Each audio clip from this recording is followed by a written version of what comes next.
Welcome to White Columns. My name is Matthew Hicks. I'm the director here, and it's a great pleasure to have you all here to close out this exhibition of Barbara Ess's archives, and also the first solo show ever by Piero Penizzotto, which you can see in our other gallery. There are a number of people to thank. Obviously Barbara, in her absence, Barbara's family, the estate of Barbara Ess, the gallery that represents Barbara's estate, Magenta Plains, Johan Kugelberg and the entire team of Boo Hooray, and of course Kirby Gookin. And I think without Kirby it's pretty clear to say that we wouldn't be here. Kirby will speak to this, but Kirby catalogued Barbara's archives, and without his extraordinary, in-depth, valuable knowledge, it wouldn't have been possible for myself and White Columns to even think about organizing an exhibition. So I'm sure many of you knew Barbara, and perhaps many of you didn't. And we hope that this exhibition scratches the surface, I think, of quite an extraordinary, maverick, mercurial, idiosyncratic, wholly original thinker who worked in many disciplines simultaneously, and I think leaves a very complex legacy for future art historians. But our real hope for the White Columns exhibition is that it creates momentum for further considerations of Barbara's life and work, and eventually a full-scale retrospective, which I think practice really needs to allow us to really start to understand it in its totality. Kirby was a board member at White Columns when I joined White Columns 19 years ago, so I'm very thankful for Kirby's support 20 years ago too, and thrilled to be here with him today. And we built this as a conversation, and we'll see whether that's true. But really, I'm here really just to kind of moderate, so perhaps ask questions that I'm very curious about too. But my first question really, Kirby, is if you could just give us a little bit of your background with Barbara, how you met, the nature of your friendship, and so on. So my relationship with Barbara actually begins, I would say, with artist books and music. And I didn't know Barbara personally. I moved here in '77, and I was just trying to remember, it was around 1982, where I bought a copy of Noses. That's her artist book, Noses, which is a self-portrait of her, kind of like doing a eugenic anthropometric review of her nose, of noses as a profile that then one has seen used to identify like the Jewish type and that kind of thing in this sort of pseudosciences of phrenology, going also into eugenics.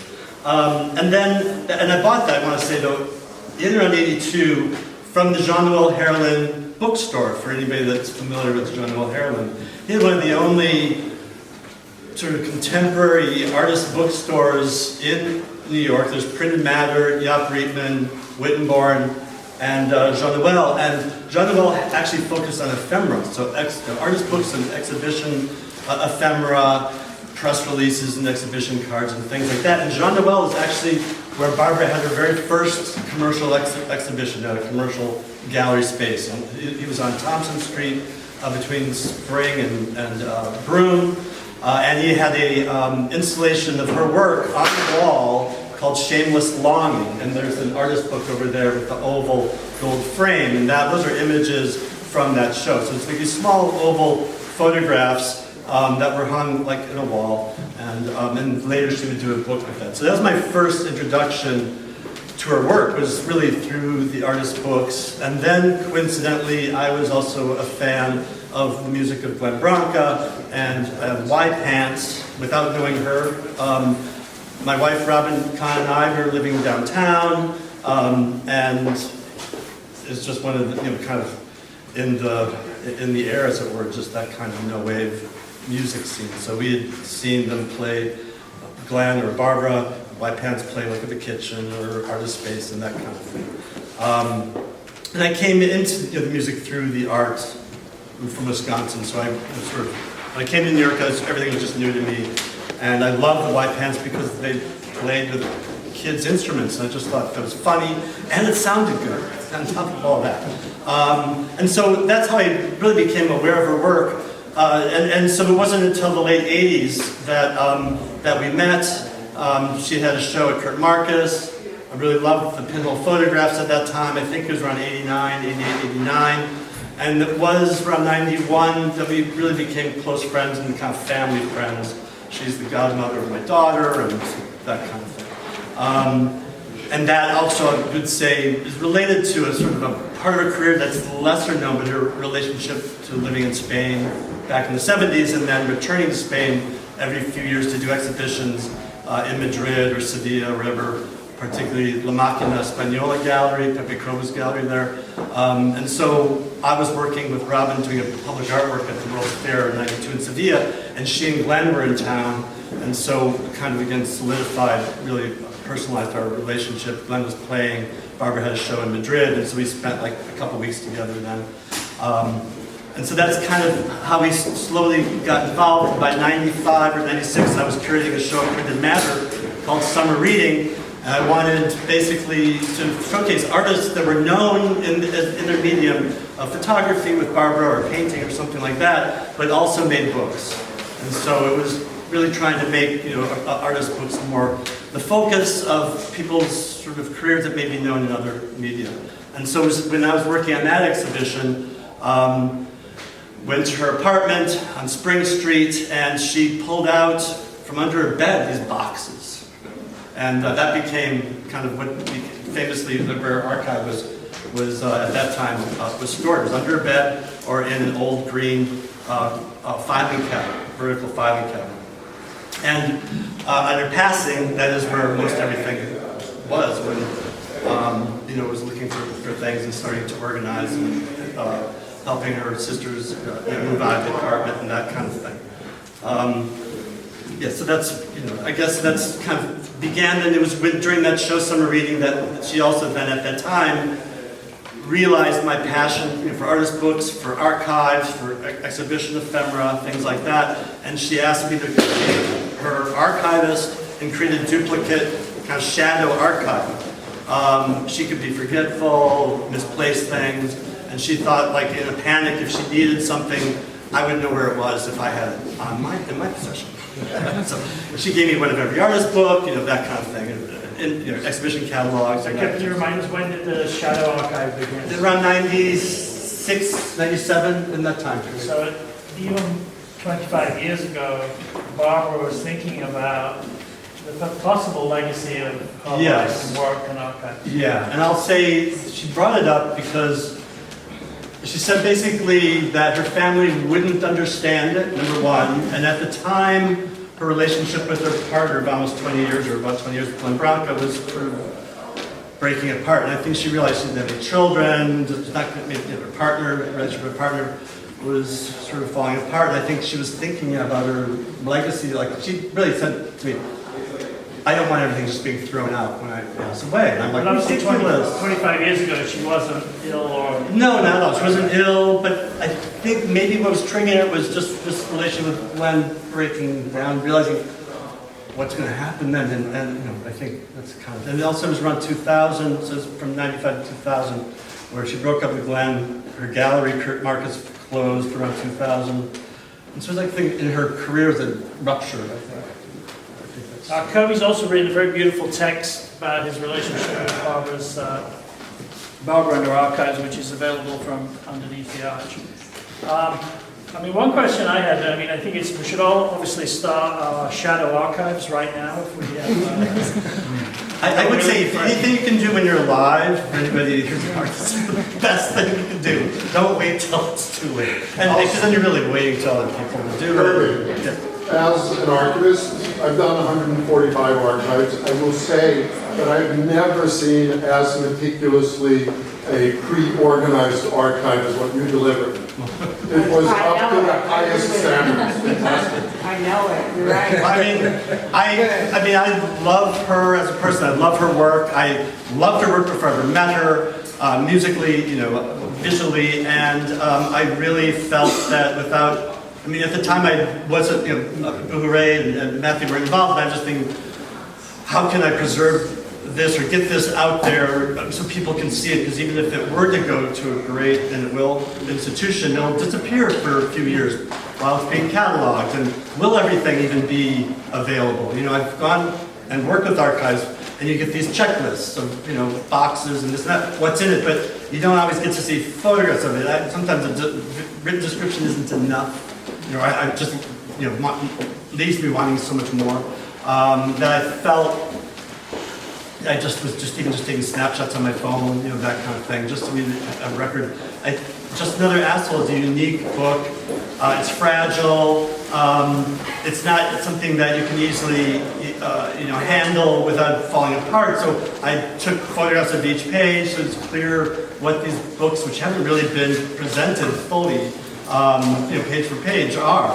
So that we at least be able to see, those things. So now there's only a couple of each issue in the archive that are available, and they were never completed either. So it's supposed to be an edition of 100, but you probably need about 40 of them. So I have one question. When I saw the archive of Bouveray's offices, it had already been organized by yourself.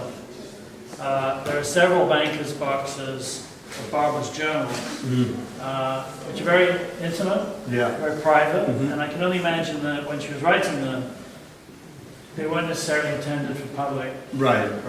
So I felt after looking at maybe a dozen, 20 journals, I had to kind of stop doing it because I felt I'd entered into too private a realm. It wasn't meant for me. And I was curious, as a friend of hers, how the one thing you rarely read about in terms of archiving is the kind of emotional, psychological resonance of doing this, of reassembling an individual's life in its public and private facets.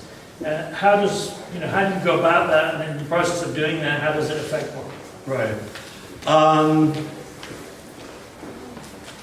On some level,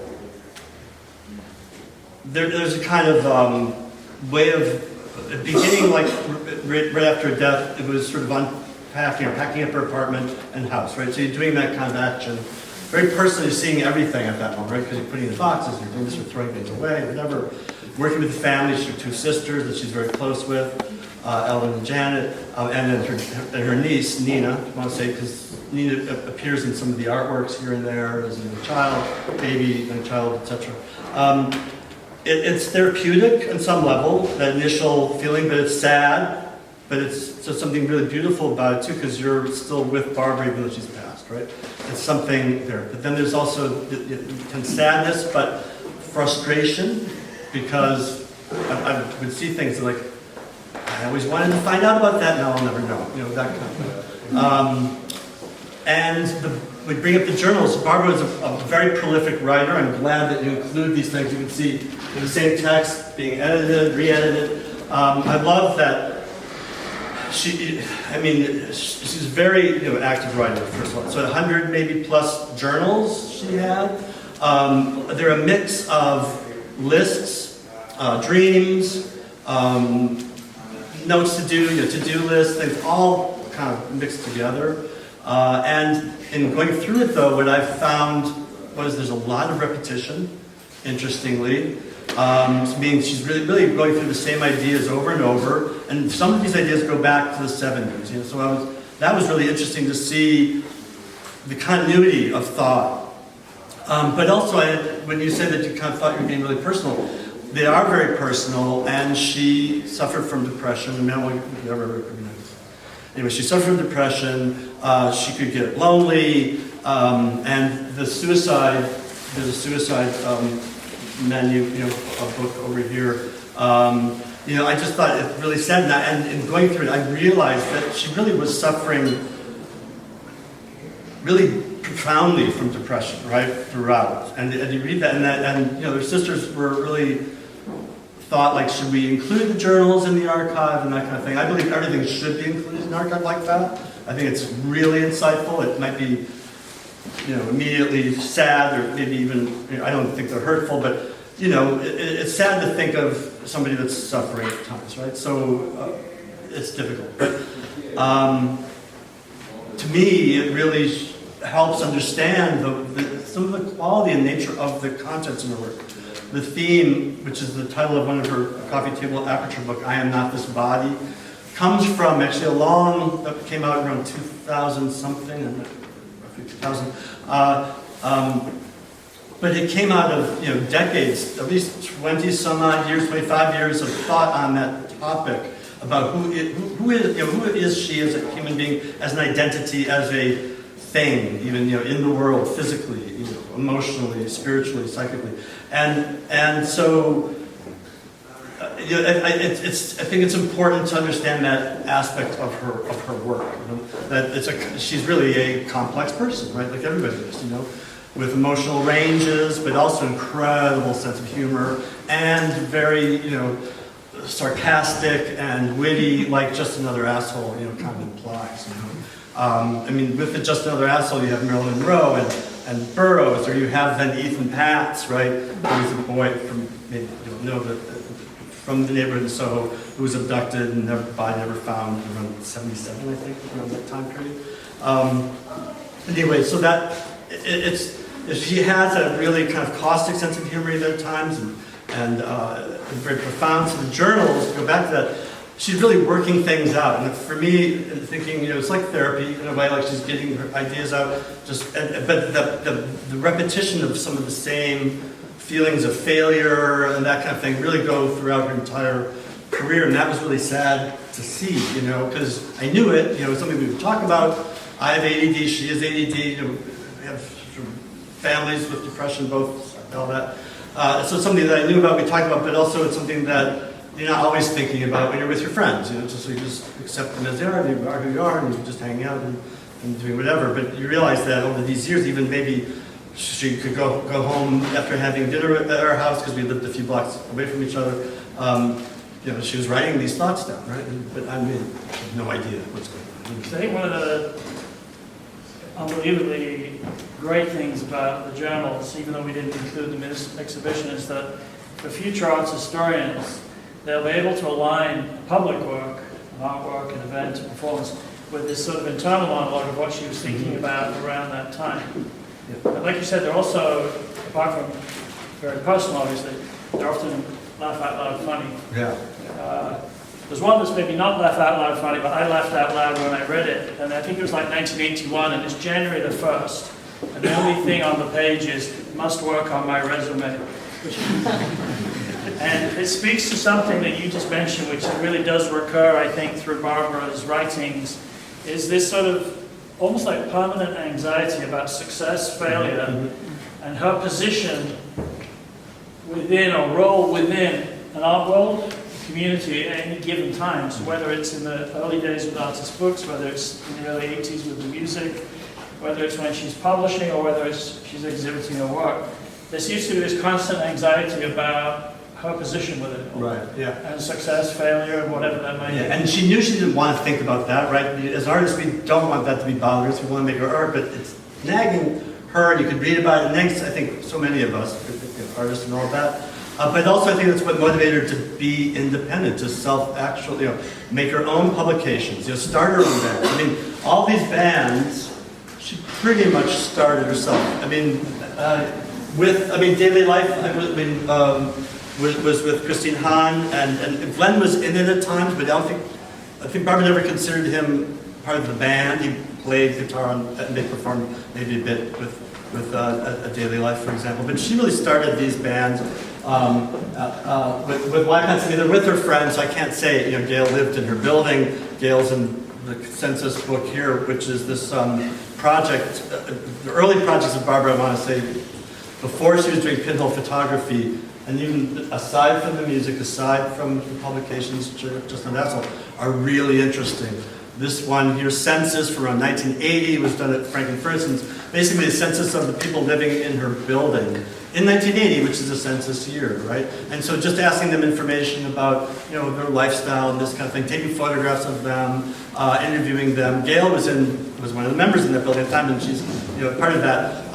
And so I don't know how White Pants really started, but with friends. But really, she is an integral part of starting that. And I think it being an all-women's band too is a way of trying to stay out of the patriarchy, stay out of that kind of dominant power structure of commercial art galleries, which she eventually fell into working at Kirk Marcus Gallery, which I think in some way was helpful for her, particularly as an art dealer, because he allowed her just to do her stuff and manage the business side of things that she may not have been so good at herself.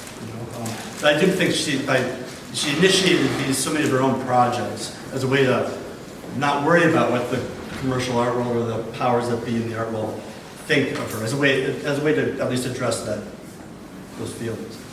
I think when White Commons started thinking about organizing some of this material, this is only a fraction of the archive, by the way, we really just scratched the surface. We were really trying to think about how do you create an image, a picture of an individual who's not with us anymore, for an audience that might not know her, might not be familiar with the work. Obviously some people will be very familiar with the work. But how do you create an exhibition that gives a sense of the person? And of course, I knew Barbara a little, but we're not sure this exhibition does that, but we got a very interesting response from younger people who wouldn't be aware of her, who see very radical, interdisciplinary, very free practice, which seems counter to today's very kind of organized and bureaucratic art world. Barbara seems antithetical to that.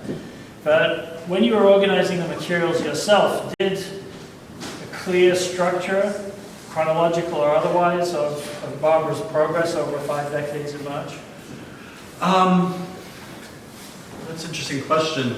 I mean, some of the things that emerged were, because we really became close friends in the early 90s, right? That I knew her late 80s. What preceded that, I just kind of knew of. And Barbara was somebody that never liked to talk about the past. Like, I would bring up things, she's like, you don't worry about that. Actually, when you did hear the Noise Fest show, when you first became curator, like 19 years ago, I remember her saying, everyone wants to see the old work, like that kind of thing. You know, she really only cared about what she was doing now. But I would always be like, well, I'm interested, you know, that kind of thing. And she goes, well, you're a historian, that type of thing. But what's interesting is that the early work is film, pretty much, but she really started off making films and working with found photography. And what I would really love to see how really developed that career before pinhole photography was, before, you know, that kind of took off and she became known as, you know, a pinhole photography person.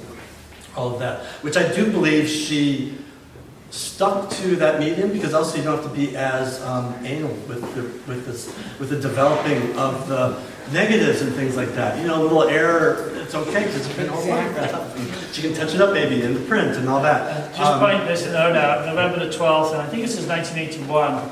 It says, today I made my first pinhole photos. One of the most exciting things I can remember, the possibilities.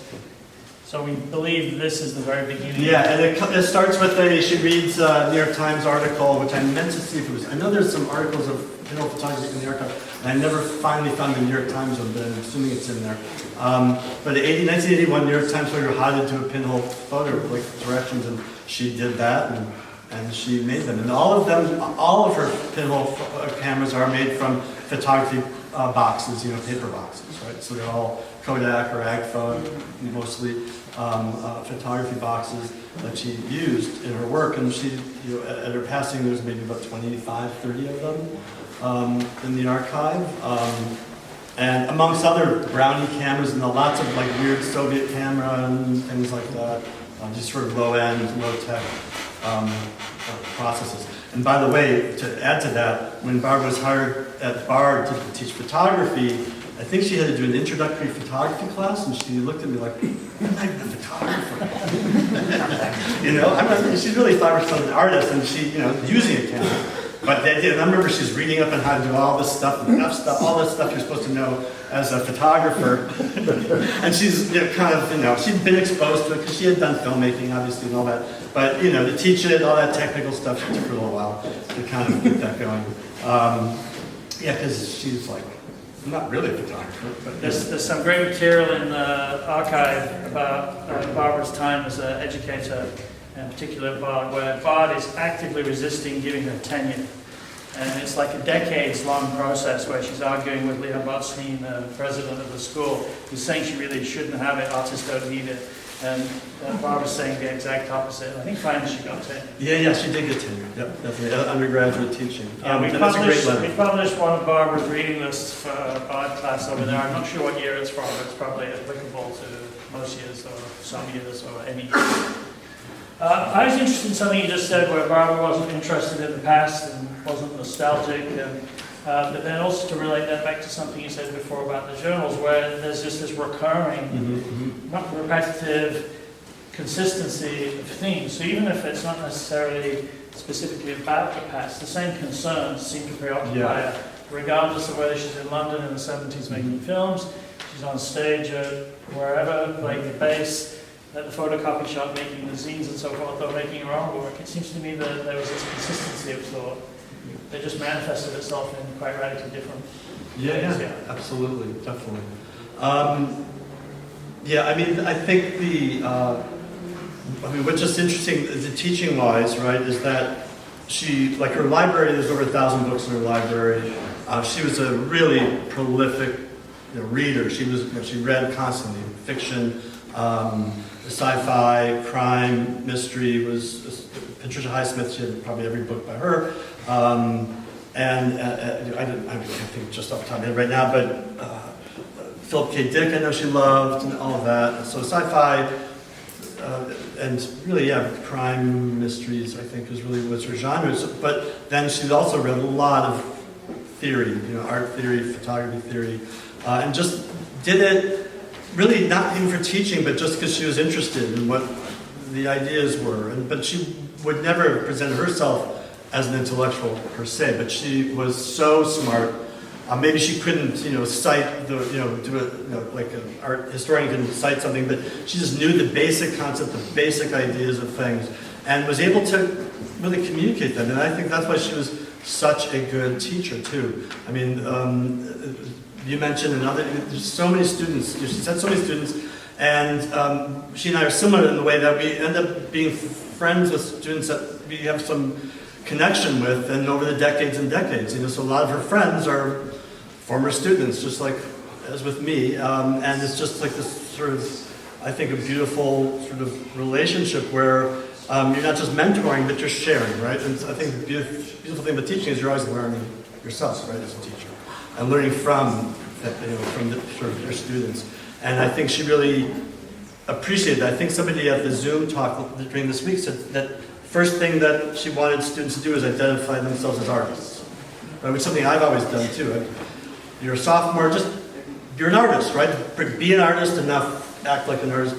Don't worry about, like, here's the assignment, you paint this still. What would you do if you were an artist without an assignment?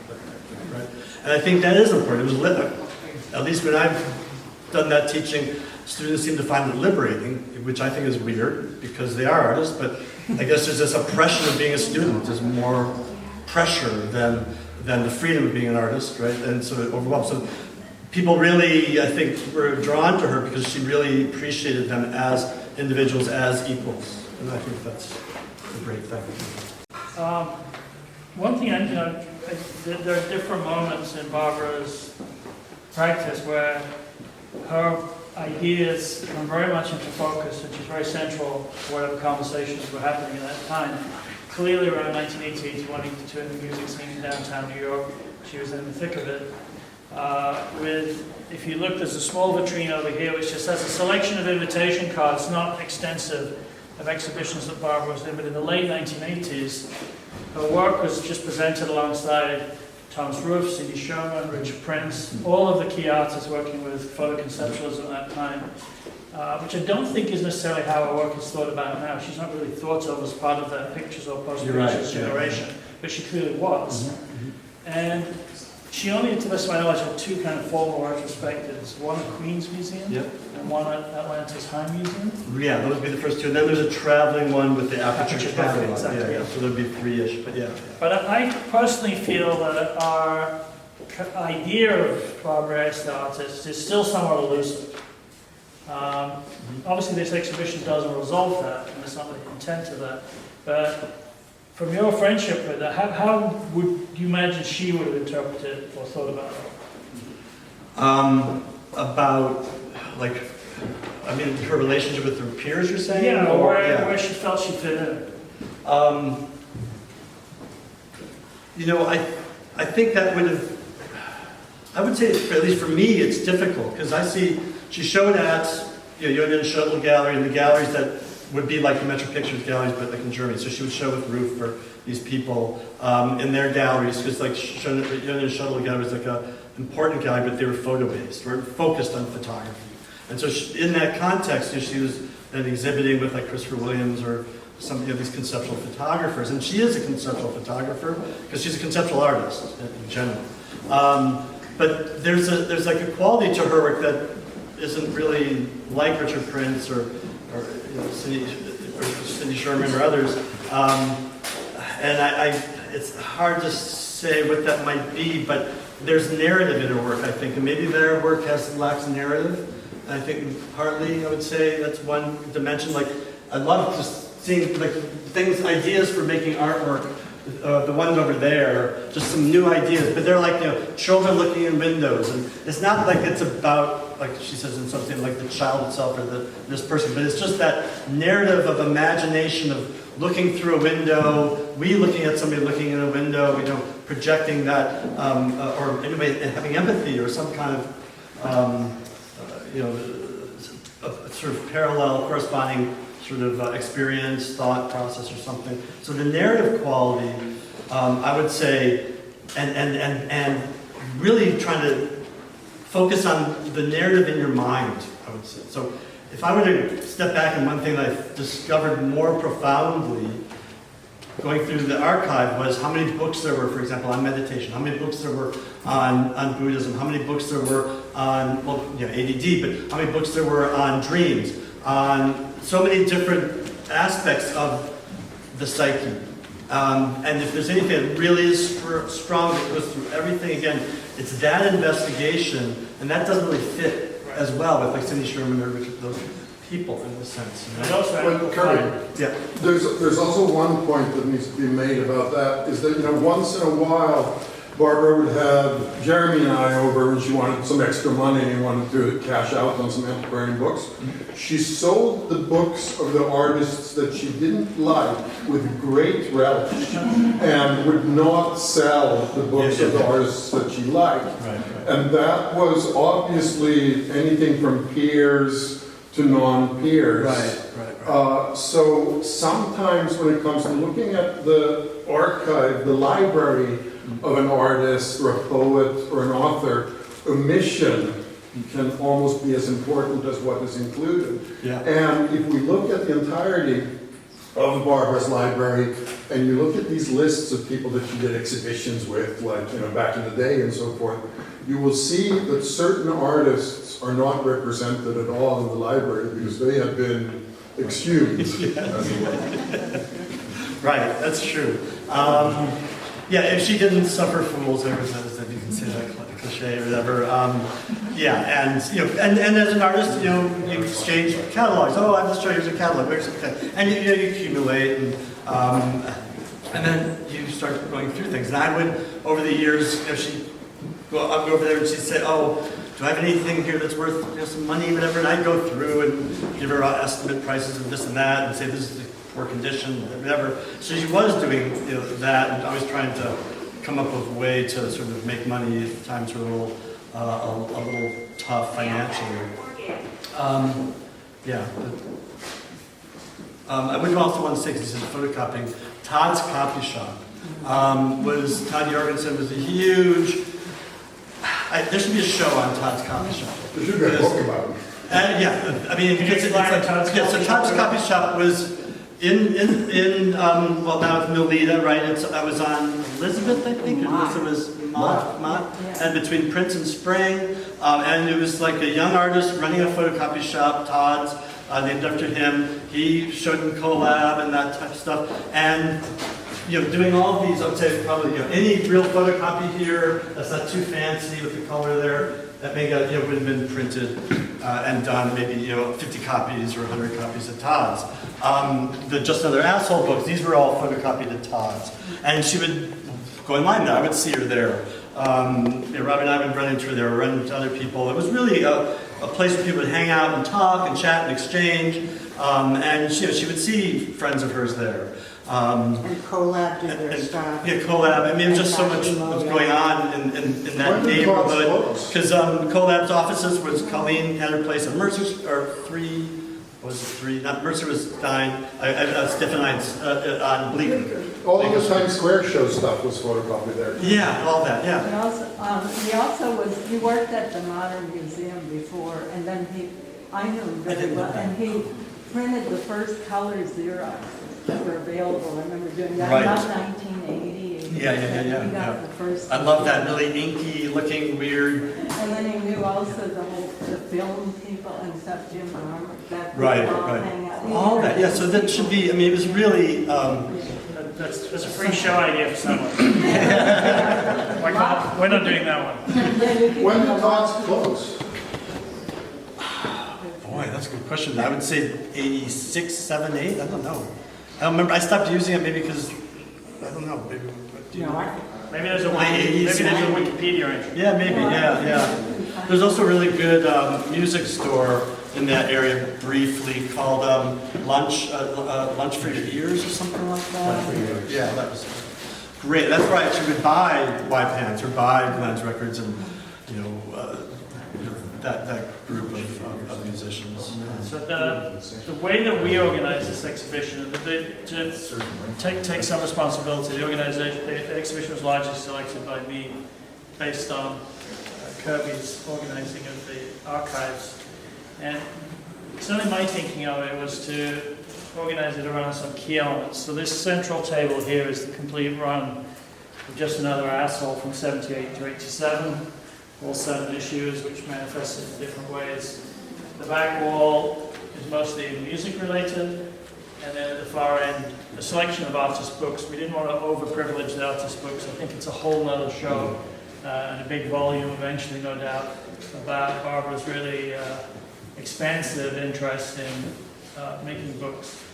Some of this material is the kind of thing that I gravitate to, and tends not to find itself onto the walls of gallery, and this is one of my favorite things in the show. It's a hand-typed CV. I can only imagine how long it takes to hand-type a CV, even if you type quickly. And then also this one, which I think is really beautiful, which is like a summary of her life from childhood, which opens Burning Leaves with Grandfather and ends with I quit waitressing and learned typesetting, which I think is around 1981. And as you mentioned before, there's about a dozen versions of the same artist statement that have been constantly addressed, edited, updated, changed, and so forth. There are things that I was not familiar with about Barbara's practice, one of which is WAC, Women's Take Action Collective, which I just didn't know about. And a lot of the other things were about me learning. One thing I wanted to privilege was Barbara's strange ongoing relationship with White Columns around 1982 to about 1983. She did a lot of projects at this place. She was on the board too. Yeah. And she did projects obviously at places like Franklin Furnace and other non-profit alternative art spaces. And I think it was important to reinforce that part of her practice, early part of her practice, and that network of support that she was involved They in. were supporting musicians as well. Yeah. I mean, they really were like our space where they host, concerts and things. Yeah, you'll see it at Daily Life playing at Artist Space and the White Pants playing at White Columns and so forth. Not to put you on the spot though, Kirby, this is obviously our exhibition, my exhibition, the White Columns exhibition. What do you think of it? I mean, actually, so I'll say, a few things. One is, Be honest. is that it needed a lot of vitrines, and I was really happy to see that you have vitrines, which is great. Because that's a limiting thing, because they're expensive, and I've created shows, and a lot of times people are like, oh, we don't have any vitrines. Brief So I'm like, interruption. These ones are from IKEA. That's amazing. That's amazing. They don't make them anymore, but we bought 10 of them a long time ago. Because it's not an easy thing, so that's really great to see. And I did get a few like, well, how come there's nothing recent, too much of the recent stuff? And I said there is some pinhole photography thing. That was like brought to me, but I think it's important because everybody knows the pinhole photography more likely, and is less likely to know, about some of these other things. Some things that I would like you to know about that obviously can't include everything, but they're early on, the time of the census, from 78 to about 80, 81, she had done a series of performances or performative works that were really outside photography or music or anything, or maybe related in some way. One is a sensory deprivation 24-hour sensory deprivation performance with Glenn. She performed it in New York, but also on tour when they were touring in Europe. And I don't remember if it was with Y Pants or if she was just playing with Glenn at the time. He was the Glenn tour. There's Glenn tour. Yeah. Yep. So, but there's that, and then there was elevator music. There was a project where she put a live like a closed circuit TV on the street with the live camera in her apartment on Spring Street, from that same building. And as she said, then whatever was happening on the apartment was visible on the street on the TV screen. So there's some early, really interesting experimental performances that I think are really worth delving into more. And since this is just one of those sort of earlier unrelated projects, and what I also love is her grant applications. Like one of the earliest ones is she's like being evicted, and the landlord's hassling her by keeping. She made several books on this, about 3 or 4 projects on this, by keeping like plants out on the fire escape, and these nasty letters from the landlord. And she writes for an artist grant, basically, asking for money for an artist grant, but outlining like these harassments, and also she was sick at the time, and then her friend didn't show up, and this is her grant application. Like this narrative of just her struggles, and it's hysterical. And I knew her, when I knew her, it continues, because I remember her being really upset when she rented a summer house upstate somewhere before she moved up there, and before she teaching at bar, and there was like bugs and stuff like that. She hated snakes.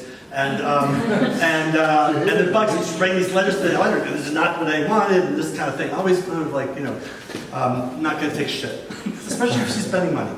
But that's kind of, yeah. So there's a relationship with real estate, too, in her whole career that I think would be worth kind of exploring as well. Just that life of living in the city and the issues that come up with that. She was genuinely terrifying to buy rare books from.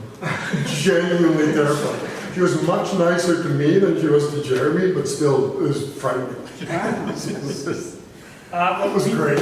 We have time for a few questions. Yeah. If there are questions from the audience, we're running up to an hour, so please feel free. This is the 3rd time I've been here, and one reason is because Meredith Lund, who's into the trees, Yes. was her neighbor and lived on the same floor. And what I noticed is how similar.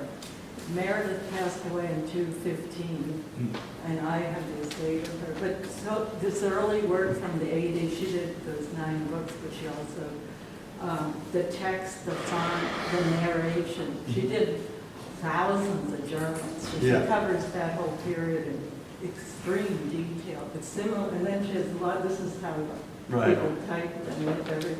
But with women, artists, and I'm looking into this period,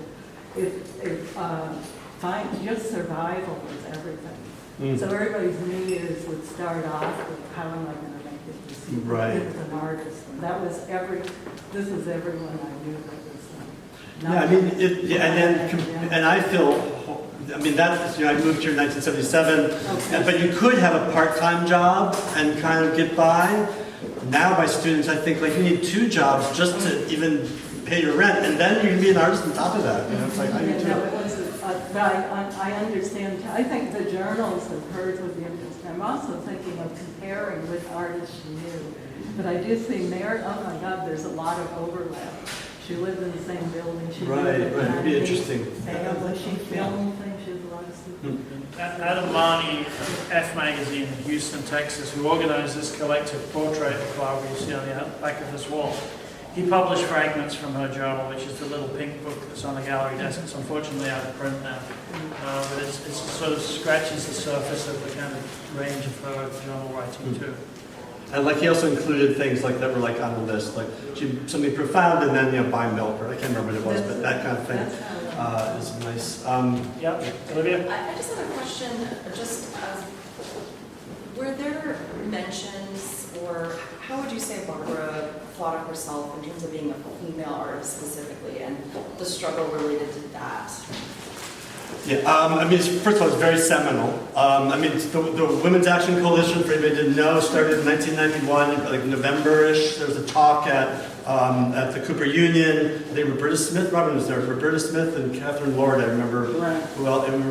Anyway, so after that, women were really like pumped up and psyched. They said, we've got to do something. It was 91, turning 92, the It was like, presidential why elections. aren't there any great women artists was what it was. That was the That topic. was the right? topic Yeah. at Cooper Union, and then from that, there was this big meeting. Yeah, so then Phil invited women to go to a drawing center after that, like in January or something like that, maybe Right. December-ish, and then it formed out of that. So then Barbara started with maybe Rebecca Howe and others, I don't remember who, a drum corps, like they would go and do, like marches and protests and things, and they were the drum corps, and that's, so they sort of did Because that. they had the gag rule for abortion. Right. So they went to, so that point was this when Clinton was running against Bush Senior in '92, and then, and so there was a lot going on. They ended up going to Houston to the Republican convention at the time and projecting WAC and other sort of information about Clarence Thomas and Anita Hill and statistics that you see in the WAC statistics book on buildings, outside the Republican or in the area of the Republican convention. So she was actively involved always, and I remember, she would even, I remember her saying once, more than once, but she would say, like, yeah, she's a feminist, but not a sister.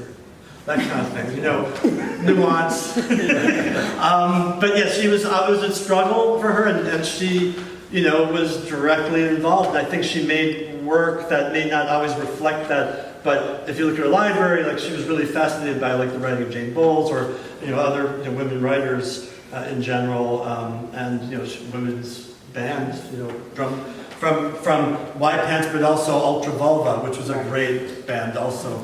And they actually played, for some Robin's events and things. They came out of drum corps. They were also quite, really good musicians. And put together really good music. And then followed by Peggy Yawash doing radio guitar, which Peggy, if you go to the Zoom, which is on the link, I think is the link on the website, this week on Tuesday, the first speaker is Peggy Yawash, who is her partner with radio guitar, and she talks a little bit about that, which I think was interesting. Well, we're going to leave it there. We're obviously here. You can catch up with Kirby, myself, anyone. But I'd just like to thank Kirby.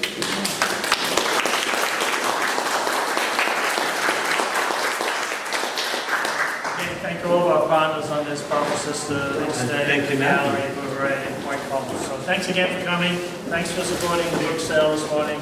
And enjoy the show. Buy the t-shirt. Oh,